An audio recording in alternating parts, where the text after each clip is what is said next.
আমরা গণ অধিকার পরিষদের পক্ষ থেকে আজকে একটি টিম আমরা ফেনীতে এসেছিলাম। আমাদের ছাত্র অধিকার পরিষদের যে টিমটি গত 2 দিন ধরে প্রস্তুতি নিয়েছিল, তারা রাতেই তাদের ট্রাক সহ ফেনীতে ঢুকেছিল। কিন্তু যেটা প্রবলেম হচ্ছে যে অনেক স্বেচ্ছাসেবী সংগঠন বা সামাজিক সংগঠন যারা এই ত্রাণ কিংবা সহায়তা নিয়ে আসছে, তাদের এই এলাকা সম্পর্কে ধারণা না থাকার ফলে একটা বেগ পেতে হচ্ছে। দ্বিতীয়ত, তারা যে উদ্দেশ্যে আসছে যে মানুষকে সহায়তা করা বা অসহায় মানুষের কাছে সহায়তাটা পৌঁছে দেওয়ার, প্রকৃত মানুষ সহায়তাটা পাচ্ছে না। অনেকে কাছাকাছি এলাকায় রাস্তার পাশে কিংবা যেখানে একটু যাতায়াত সুবিধা সেখানে দিয়ে যাচ্ছে। রিমোট এলাকা অর্থাৎ দূরবর্তী এলাকাগুলোতে, বিশেষ করে পশুরাম, ফুলগাজী, অনেক জায়গায় যেতে ডিস্টেন্স হয়, ট্রলার পায় না, অনেকে ট্রাক নিয়ে আসে না, সেই কারণে তারা খাবারগুলো সঠিক মানুষের হাতে পৌঁছে দিতে পারছে না। এবং বিশেষ করে বিশুদ্ধ পানির একটা বড় ধরনের সংকট তৈরি হয়েছে। মানুষের কাছে যে বাসায় খাবার আনা ছিল গত কয়েকদিন ধরে, সেটি শেষ হয়ে যাচ্ছে।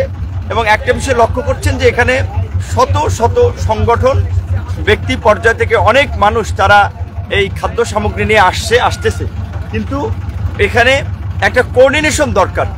আমরা ডিসির সাথে আজকে দেখা করেছিলাম, তাকে আমরা বলেছিলাম যে যেই টিমগুলো, যেই সংগঠন, যেই সংস্থা, যে ব্যক্তি পর্যায়ে এই ত্রাণগুলো নিয়ে আসছে, তাদেরকে যদি আপনার একটা প্রতিনিধি ডিসি অফিস থেকে তাদের সাথে সেট করে নির্দিষ্ট এলাকা ঠিক করে দেওয়া হয় যে অমুক ইউনিয়নে অমুক টিমটা অমুক গ্রামে যাবে, তাহলে এই ত্রাণের একটা ভালো কোঅর্ডিনেশন হবে। অন্যথায় আসলে প্রকৃত অর্থে গুটি কয়েক মানুষ হয়তো বারবার পাবে, আর ভুক্তভোগী দূরবর্তী এলাকার অন্যান্য মানুষ কিন্তু কেউই পাবে না। তো যারা আসবেন তারা এই বিষয়ে একটু মাথায় রাখবেন, কষ্ট হইলেও দূরবর্তী এলাকাগুলোতে যাবেন।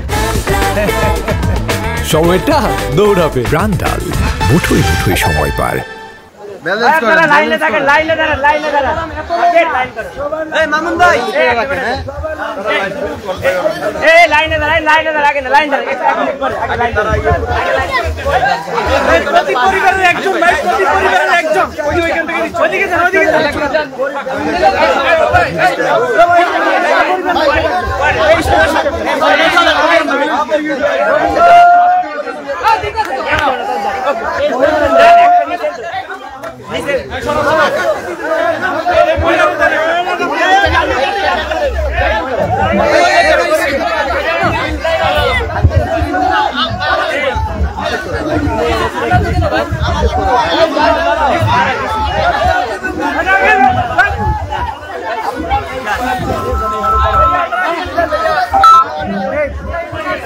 Hey,